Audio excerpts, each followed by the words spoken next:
আপনাদের সামনে তুলে ধরছি আরও একটি নতুন প্রসঙ্গ, জিতেন্দ্র রাম বক্সী।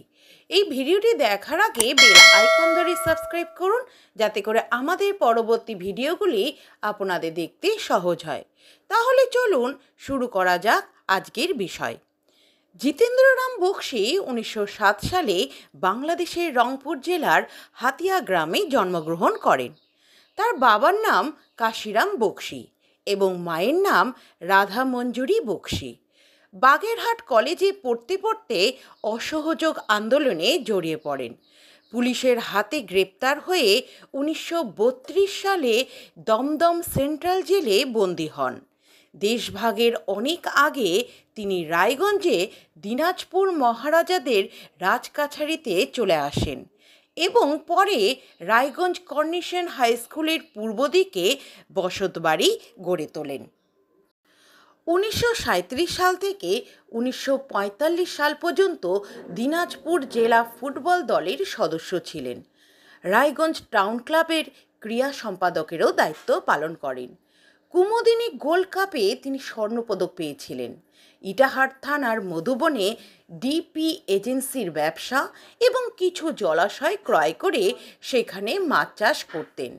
তিনি মৎস্য চাষি হিসাবে সুনাম অর্জন করেন।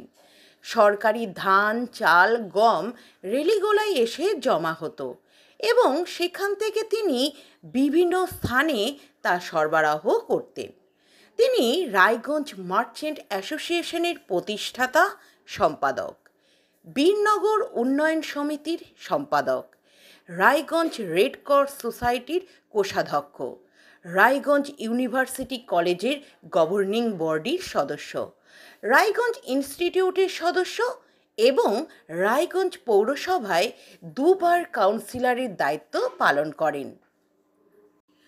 1970 সাল থেকে 1985 সাল পর্যন্ত রায়গঞ্জ কর্নিশন হাই স্কুলের পরিচালন সমিতির সম্পাদকের দায়িত্ব পালন করেন।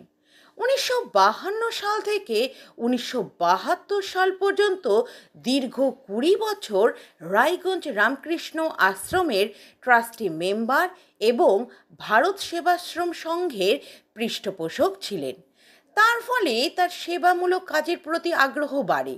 এলাকার মানুষজনের যাতায়াতের সুবিধার জন্য বাসের ব্যবসা শুরু করেন। তখন যোগাযোগ ব্যবস্থা তেমন উন্নত ছিল না।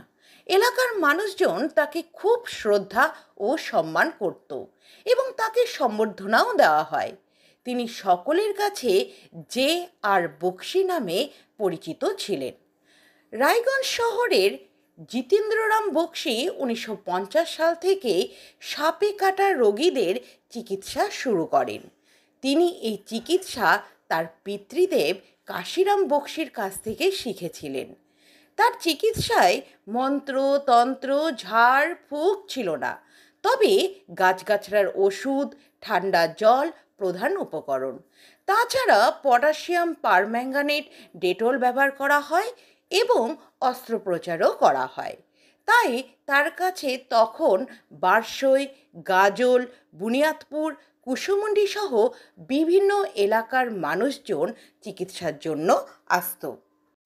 জিতেন্দ্ররাম বক্সী রায়গঞ্জ কর্নিশন হাই স্কুলের পূর্ব দিকে বিঘে দুয়েক জায়গার ওপর বসতবাড়ি গড়ে তোলেন।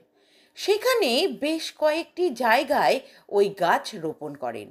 রায়গঞ্জ ইউনিভার্সিটি কলেজের প্রাক্তন অধ্যক্ষ ডক্টর দিলীপ দে সরকার জানান যে তিনি কাইলিঙ্গা নেমোরাইলস এবং ইন্নুসাইন ইন্ডিকা নামে দুটি গাছের পাতা থেতলে সাপে কাটা রোগীদের খাইয়ে দিতেন।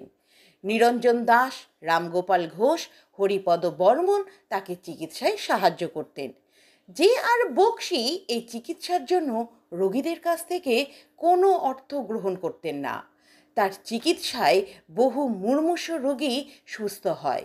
1980 সালে সর্পদংশন ও চিকিৎসা নামে একটি গ্রন্থ রচনা করেন। 1995 সালে তার মৃত্যু ঘটে। মৃত্যুর পরে তার ছেলে চন্দন বক্সীও কিছুদিন চিকিৎসা করেছিলেন। মৃত্যু হলেও সর্প চিকিৎসক হিসাবে তিনি বহু মানুষের কাছে স্মরণীয় হয়ে আছেন। এই ভিডিওটি দেখার জন্য আপনাদের সকলকে ধন্যবাদ জানাই।